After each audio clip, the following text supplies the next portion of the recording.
Hello there and welcome to Homeschooling Adventures. My name is P. Raoni, and in today's video we are going to be looking at economic indicators. Now the question is, so we are going to be looking at economic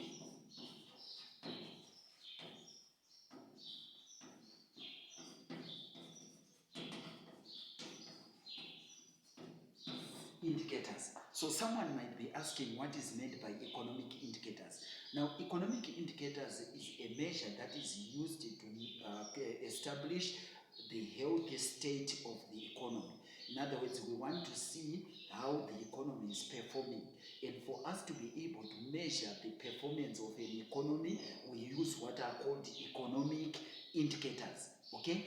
Now, our economic indicators, they are generally 6 of them that we are going to be looking at in this particular video that we are going to be looking at today. Now, the first type of an economic indicator that we are going to be looking at is what is called the production indicator. Now, when we talk about the production indicator, so we said production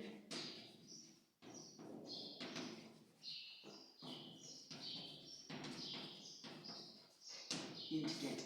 Now, when we talk about the production indicator, just to take you back a few chapters, we have looked at the measure of total production that is done in an economy over a period of time. And we said that one is called GDP. Now, when we talk about our production indicator, it is the one that is measured or that is established using our GDP. And we now know that our production indicators, we have two indicators that we have there.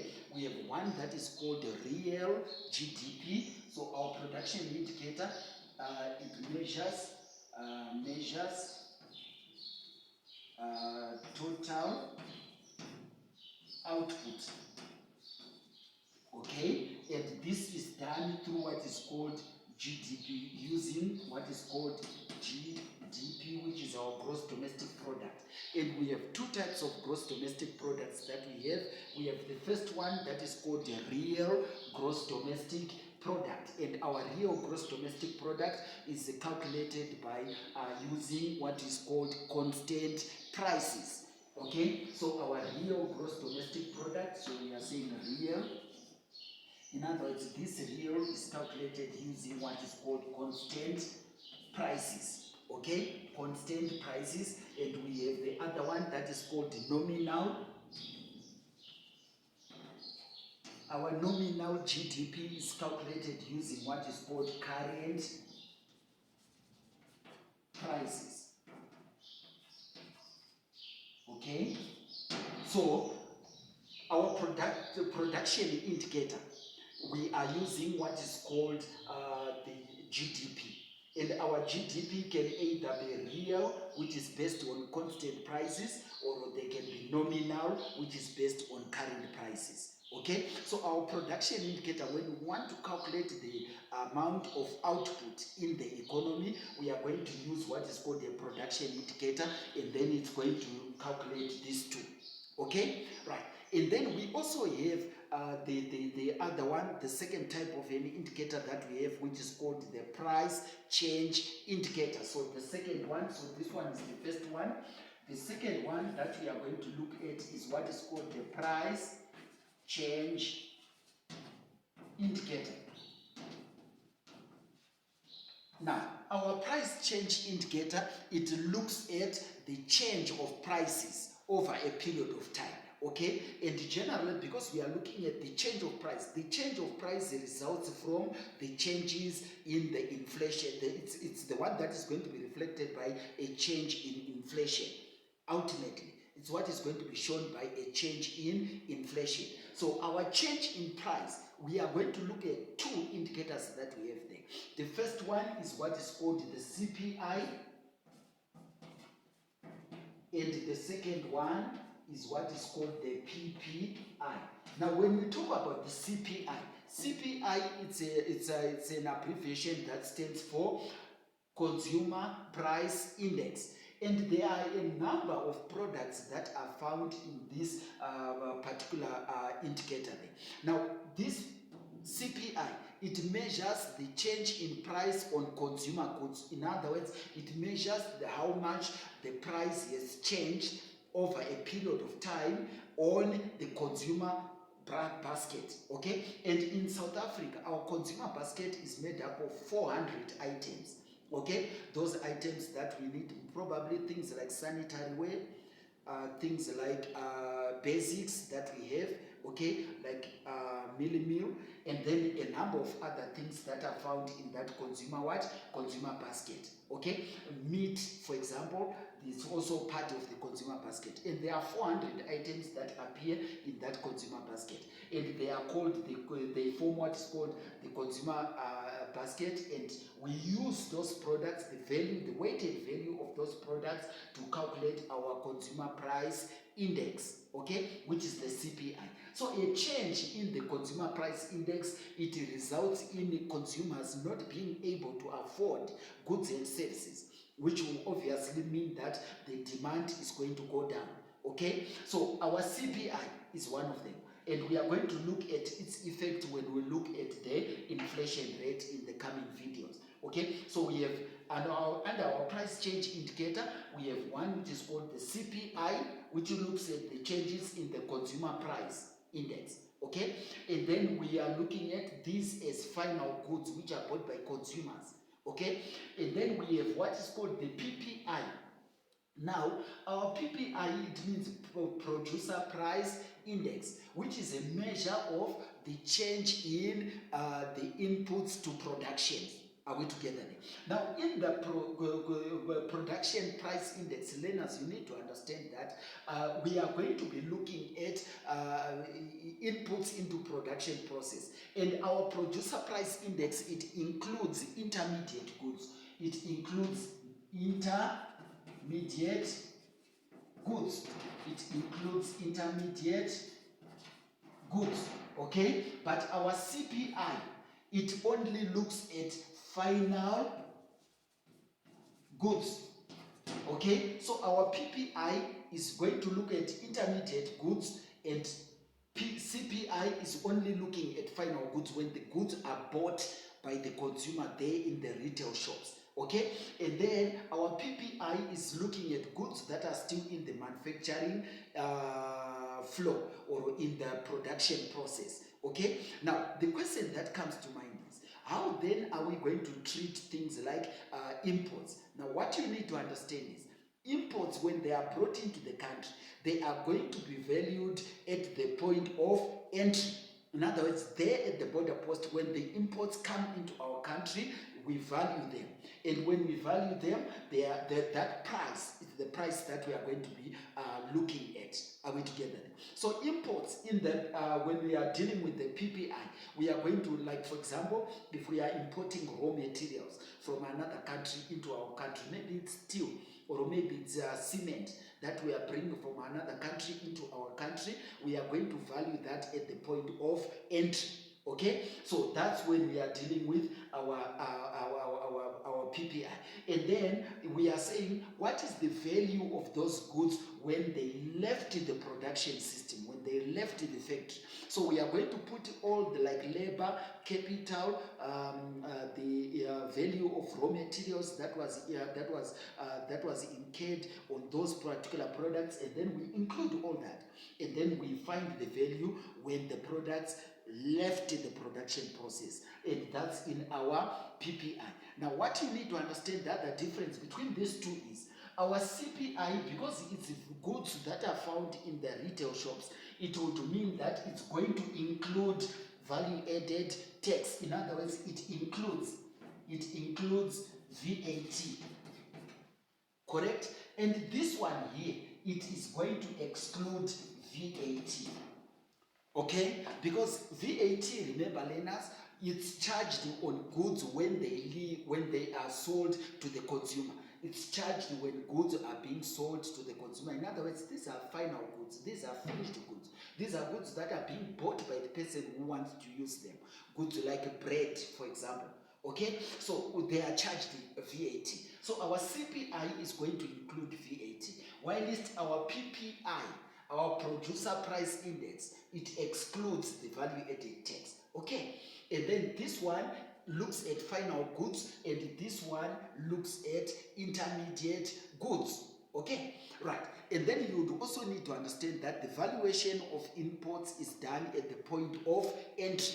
Okay, so that's our price change indicator. So any changes in prices over a period of time, it is going to affect on our either if it is a change in the CPI, then it affects the aggregate demand.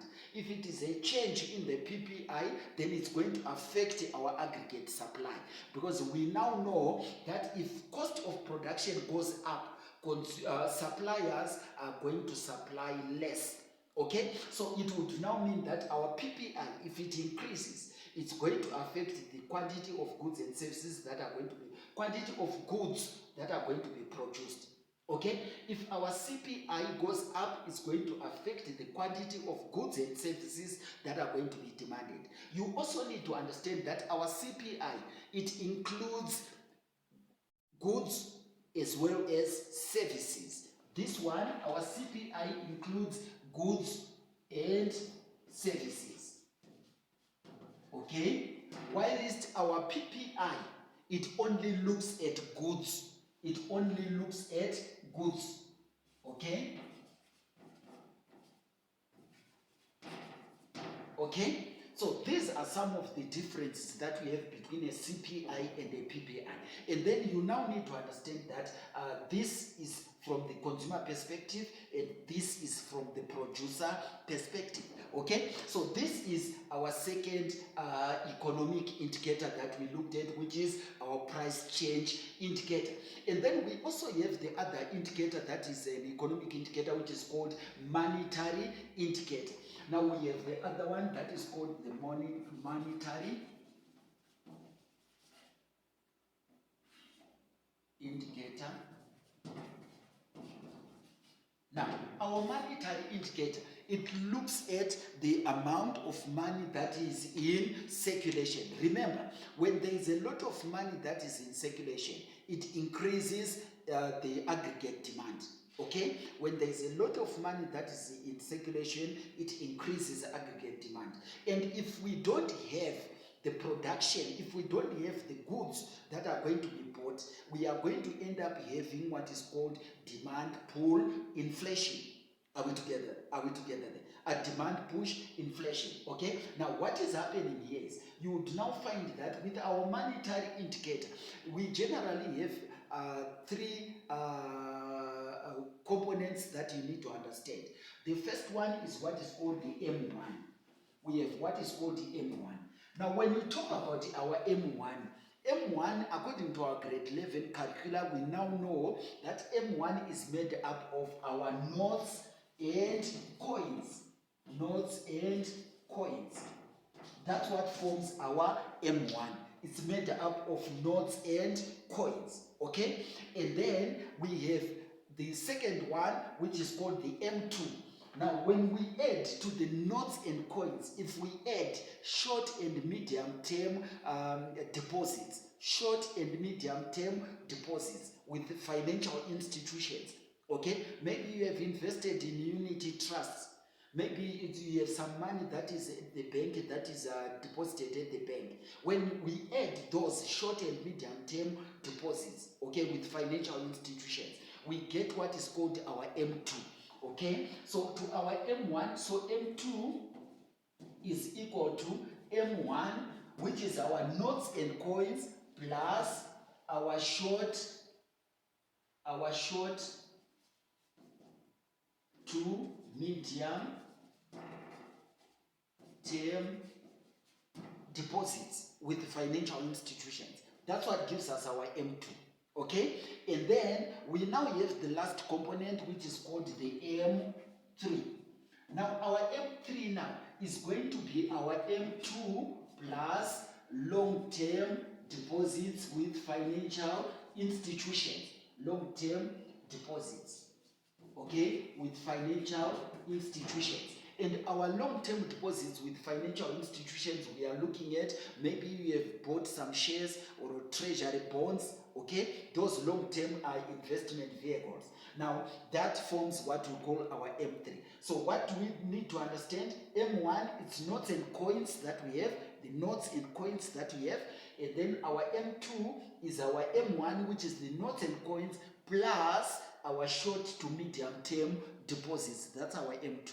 And then our M3 is going to be our M2, which is notes and coins, and the short and medium term deposits. So our M3 is going to that, we are going to add long-term deposits. Then that's what gives us our M3. Now, when we are looking at this one is a monetary indicator. But you would also need to understand that if we have an increase in this, then it's going to result in an increase in aggregate demand. And that increase in aggregate demand would now need to be met with an increase in aggregate supply. And then you would also need to understand that the government then puts in place some measures to try and control this. And specifically, I'm looking at the Reserve Bank, which is the monetary authorities. They now use what is called the repo rate. Now, our repo rate. Now, our repo rate, it is the amount, or it is the interest rate that is charged by the central bank to commercial banks. Okay, so our repo rate is called the repurchasing rate. That's the interest rate that is charged by the central bank in the context of South Africa, the South African Reserve Bank, to commercial banks. Okay, so that interest rate, when the South African Reserve Bank advances money to the commercial banks, we call it the repo rate. Okay, and our repo rate is always used as the benchmark of the interest rates in the economy.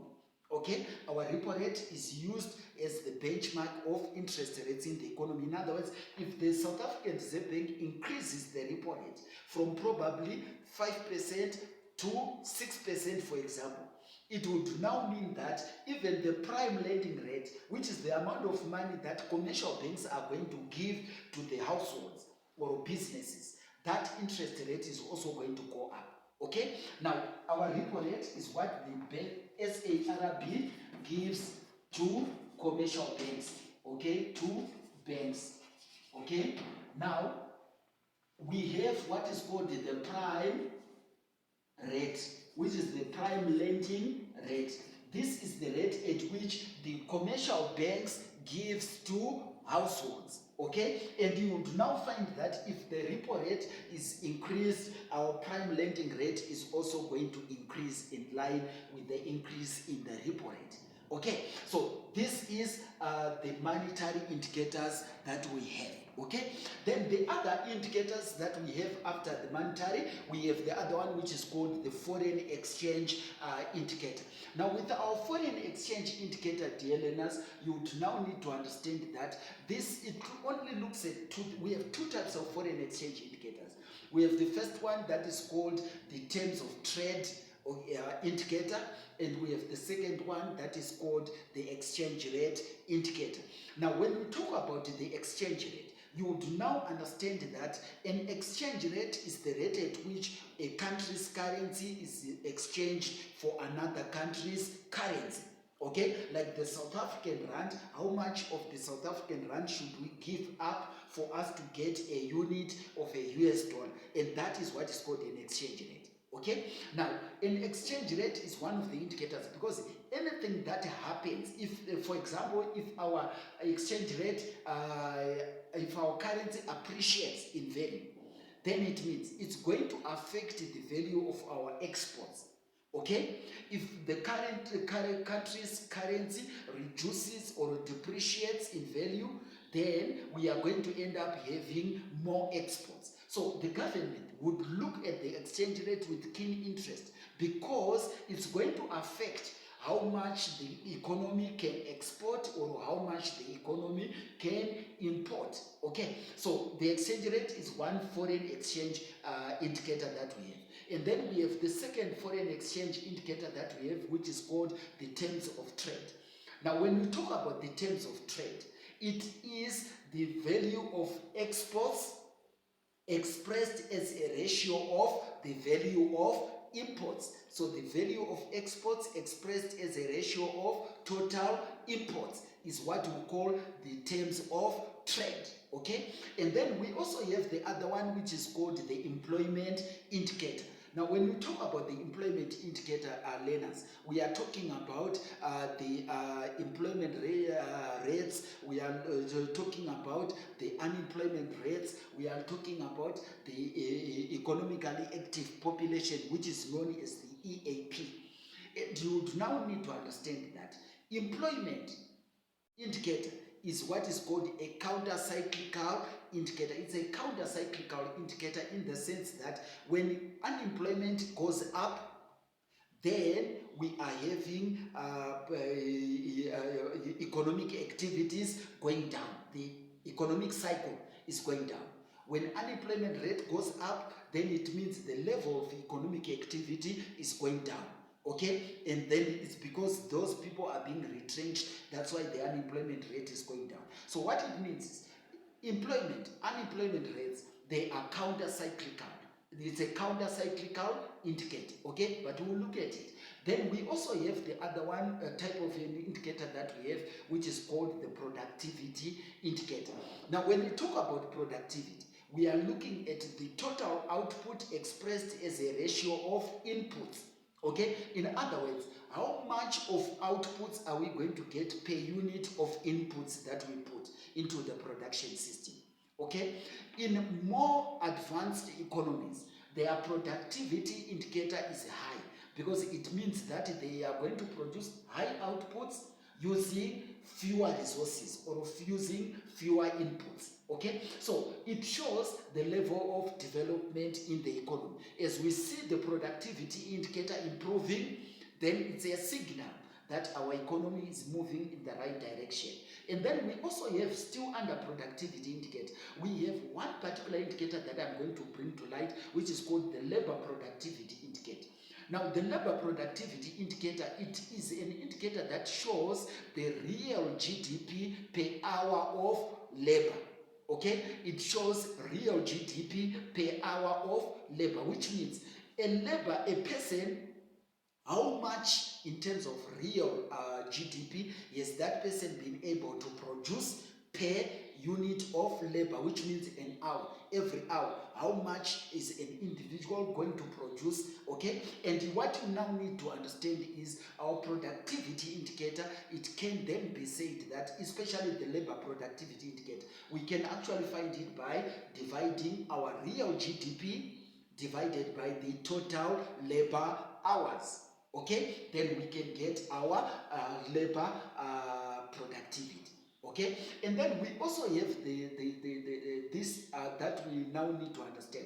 We are saying these are the 6 indicators that we looked at. We looked at production indicator, we looked at the price change indicator, we looked at the monetary indicator, we looked at the foreign exchange indicator, we looked at the employment indicator, and the other one, which we said is the productivity indicator. But you need now to understand also that labor productivity, it depends on 3 things. It depends on the human capital, in other words, the skills that the people have in the particular economy. It also depends on the ability to use machines, in other words, the technological investment. Okay, how much of equipment has been used. If the economy now uses more machines, then we are likely going to have our productivity indicator also increasing. Okay, which means businesses or the economy or the country is now able to produce more goods, okay, using the given resources. We can also even increase our productivity indicator by investing in physical capital. Okay, if we put more money, then we are able to produce more goods. Okay, so these are the things that we needed to look at under this particular video. So what we need to understand? We need to understand that these are economic indicators, and our economic indicators, general learners, they are divided into 3. We have what are called counter-cyclical indicators, which oppose the direction of the cycles. When the economy is going up, they go down. Okay, an example of that is unemployment. Okay, we have the second one, which is called the pro-cyclical indicators. These are indicators that move in the same direction as the economy. When the economy goes up, they also go up. And an example of a pro-cyclical indicator is what we call the GDP, which is this one. It's a pro-cyclical indicator. It shows when the economy is going up, they also go up with the economy. Okay, and the last type of an indicator that we have is what is called acyclical indicator. When we say an acyclical indicator, what we are saying is when the economy goes up, the indicator can go any direction.